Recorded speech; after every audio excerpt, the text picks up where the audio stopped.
Hello friends, welcome back to my YouTube channel परिधीज बैट। तो फ्रेंड्स, आप लोग एक बूंद इसमें देखेंगे कि फहीम मियाँ बताते हैं पुलिस को, जनाब उस खूनी के हाथ में बंदूक देखकर हमारा माथा ठनक गया था।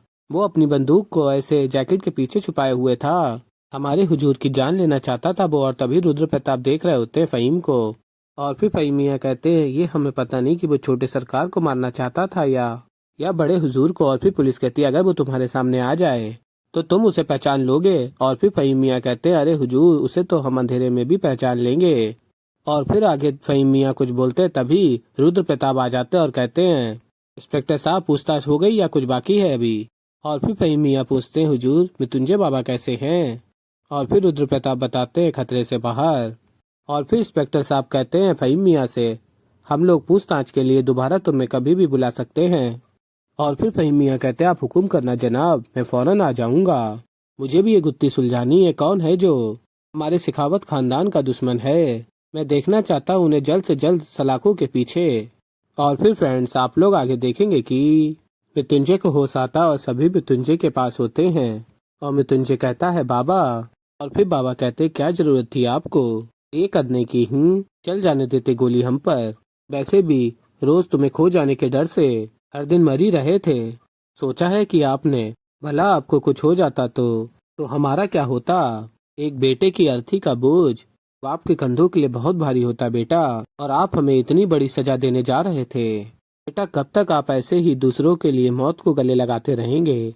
और फिर तारा कहती है, बाबा से संभालिए आप अपने आप को, वो ठीक हो जाएंगे। और फिर मृत्युंजय कहता है, कुछ मत कीजिए मेरा बाबा, बस सिर्फ इतना सोचिए कि मेरे होते हुए अगर आपको कुछ हो जाता तो मैं क्या करता? क्या मैं अपने आप को कभी माफ कर पाता? बाबा, आप यहाँ मेरे साथ हो, इससे बड़ी बात क्या हो सकती है? और फिर आगे आप लोग देखेंगे कि तारा सोच रही होती है, 2 गोलियां चली थीं। एक डॉक्टर ने मृत्युंजय के सीने से निकाली, दूसरी उस लड़की को लगी थी। और फिर आगे आप लोग देखेंगे कि तारा उस लड़की का पता लगाने के लिए जाती है और पूछती है, सुनिए, रिसेप्शन कहाँ पर है? और पूछती है, सुन, उस रैली ग्राउंड से एक और घायल लाया गया होगा यहाँ, किस रूम में है वो? और फिर बताती है रिसेप्शनिस्ट, यहाँ और कोई घायल नहीं लाया गया। और फिर तारा पूछती है, आप फिर से चेक करके बताइए ना, ये हॉस्पिटल उस ग्राउंड से काफी नजदीक है, नहीं लाए होंगे उसे, आप एक बार फिर से चेक कीजिए। और फिर रिसेप्शनिस्ट कहती है, मैं कह रही हूँ ना मैडम, यहाँ किसी लड़की को नहीं लाया गया है।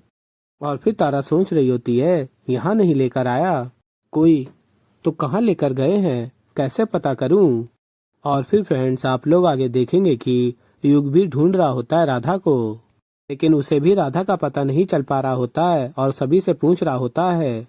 रैली ग्राउंड में एक लड़की घायल हुई थी, उसे गोली भी लगी थी, लेकिन सभी मना करते हैं और युग को पता नहीं चल पा रहा होता है। और तभी पुलिस वालों को देखता है युग और सोच रहा होता है, इन पुलिस वालों से पूछूं या नहीं? अगर उन्होंने मुझसे पलटकर पूछ लिया कि मैं उसे क्यों ढूंढ रहा हूँ, तो मैं क्या जवाब दूंगा?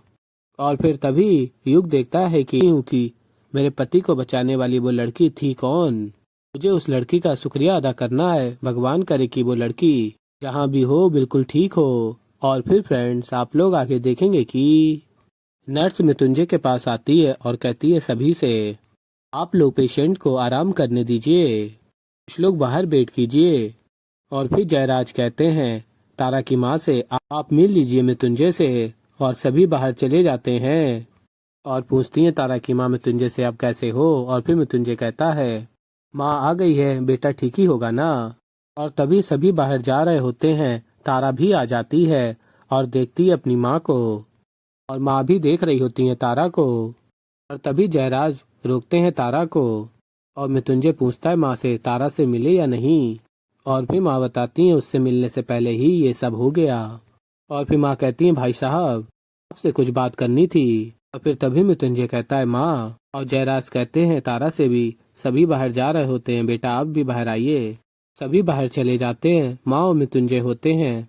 और मृत्युंजय कहता है, मुझे मेरा वादा याद है माँ, यहाँ से निकलते ही मैं वो काम अपना पूरा करूँगा। और फिर आगे आप लोग देखेंगे कि राधा के डॉक्टर गोली निकाल देते हैं और फिर तभी राधा की तबीयत बिगड़ने लगती है। और तभी डॉक्टर बताते हैं, इसकी तो तबीयत बिगड़ रही है। और तभी रुद्र प्रताप का आदमी कहता है, ये डॉक्टर याद रखना, ये लड़की मरनी नहीं चाहिए। और फिर डॉक्टर बताते हैं, देख तो रहे हो इतना खून बह चुका है और यहाँ इसे बचाने का कोई इंतजाम भी नहीं है। मैं क्या करूं? तभी रुद्र प्रताप का फोन आ जाता है और कहते हैं, रुद्र प्रताप, हाँ लड़की ठीक है। और फिर रुद्र प्रताप का आदमी बताता है, नहीं मालिक। फिर रुद्र प्रताप कहते हैं, डॉक्टर को फोन दे। और फिर रुद्र प्रताप डॉक्टर से कहते हैं, क्या हुआ लड़की को? और फिर डॉक्टर कहते हैं, कोशिश तो कर रहे हैं सर। और फिर रुद्र प्रताप कहते हैं, डॉक्टर इस लड़की की जान बचा, वरना अपनी सब यात्रा की तैयारी कर ले। फोन काट देते हैं और कहते हैं, रुद्र प्रताप, जब तक इलेक्शन पूरे नहीं हो जाते इस लड़की को जिंदा रहना है, हर हाल में जिंदा रहना है। और फिर फ्रेंड्स आप लोग आगे देखेंगे कि डॉक्टर कहते हैं, नर्स से देख क्या रही हो, ऑक्सीजन दो जल्दी। और फिर राधा की तबीयत बहुत बिगड़ जाती है। और फिर नर्स कहती है, ये तो नहीं रही। और फिर फ्रेंड्स आप लोग आगे देखेंगे कि तारा मृत्युंजय के पास जाती हैं। और फिर मृत्युंजय तारा से कहते हैं, माँ से बात हुई? मिली भी नहीं उनसे। और फिर तारा कहती है, अरे बाबा, हम दोनों ने एक दूसरे को देखा और सबसे बड़ी बात कि वो आपको देखने आई थी और मेरे लिए इतना ही बहुत है। आप चिंता मत कीजिए पतिदेव, अब बात यहाँ तक आई गई है तो आगे भी बढ़ जाएगी। अरे वाह, सराहना अंदाज हो गया। और फिर कहती है तारा, चलिए बहुत हो गया, अपना ख्याल रखिए, वैसे भी दवा का टाइम हो गया, मैं दवा दे देती हूँ। और फिर तारा दवा दे रही होती है, तभी मृत्युंजय कहता है, कड़वी होगी, मुझे पसंद नहीं। और फिर तारा कहती है, जनाबे आली, ये दवाई है, कोई पकवान नहीं जिसे पसंद नापसंद किया जाए। जल्दी ठीक होना है तो दवाई तो खानी पड़ेगी। और फिर फ्रेंड्स आप लोग आगे देखेंगे कि तारा मृत्युंजय को दवा देती है। मृत्युंजय दवा नहीं खा रहा होता है। और फिर तारा कहती है, इसका भी है इलाज मेरे पास, और दवाइयों को पीस रही होती है। और तभी मृत्युंजय को याद आ रहा होता है कि उसने भी ऐसे ही पहले दवा पीस कर पानी में घोलकर तारा को पिलाई होती है। और फिर तारा भी दवा पानी में घोलकर मृत्युंजय से कहती है, ये लो अब दवा पी लो। अरे पानी में घोल दिया इसे मैंने, अब कड़वी नहीं है, मेरा मतलब है उतनी कड़वी नहीं है। और कहती है तारा, जल्दी ठीक होना है ना, तो दवाई तो पीनी ही पड़ेगी। और मृत्युंजय दवा पी रहा होता है और आगे कहती है तारा, और हमें पता भी तो करना है बाबा पर हमला करवाया किसने, और वो लड़की है कौन जिसने तुम्हारी जान बचाई। और तभी मृत्युंजय सोचने लगता और कहता है तारा से, क्या? और फिर तारा कहती है, तुम्हें कुछ भी याद नहीं? उस दिन 2 गोलियां चली थी तुम पर, तुम्हें लगी और दूसरी उस लड़की को, जिसने अचानक तुम्हारे सामने आकर तुम्हारी जान बचाई, और फिर उस भीड़ में पता नहीं कहाँ गायब हो गई। और फिर मृत्युंजय सोच रहा होता है लड़की। और फिर आगे तारा कहती है, मुझे लगा लोग उसे यहाँ अस्पताल लेकर आए होंगे, पर किसी को नहीं पता कि वो लड़की कहाँ से आई थी, ना ही अस्पताल वालों को और ना पुलिस को। पता नहीं कौन थी वो लड़की और कहाँ चली गई। और फिर तारा देखती मृत्युंजय को, मृत्युंजय सो चुका होता है। और फिर मृत्युंजय को तारा चद्दर उड़ाती है और चली जाती है। और फिर आगे आप लोग देखेंगे कि प्रेस कॉन्फ्रेंस वाले रुद्र प्रताप से पूछते हैं, शहर में तो जैसे सहानुभूति की लहर सी दौड़ गई है, इस हमले में आपको नुकसान कम फायदा ज्यादा हुआ है। और फिर रुद्र प्रताप कहते हैं, वो सब हम नहीं जानते, हम तो बस ऊपर वाले के शुक्रगुजार हैं कि हमारे भाई की जान बच गई। तो ऐसे ही फ्रेंड्स आगे और भी बहुत कुछ देखेंगे। तो अभी के लिए इस वीडियो में इतना ही। तो फ्रेंड्स अगर आप लोगों को हमारी वीडियो पसंद आई हो तो वीडियो को कर दीजिएगा लाइक, और अगर अभी तक आप लोगों ने हमारे चैनल को सब्सक्राइब नहीं किया है तो चैनल को कर लीजिएगा सब्सक्राइब और बेल आइकन को प्रेस कर दीजिएगा, जिससे कि हमारी नई वीडियो का नोटिफिकेशन आपको मिल जाए। तो फ्रेंड्स मैं मिलता हूँ जल्द ही आप लोगों को एक नई वीडियो के साथ। तो तब तक के लिए बाय बाय।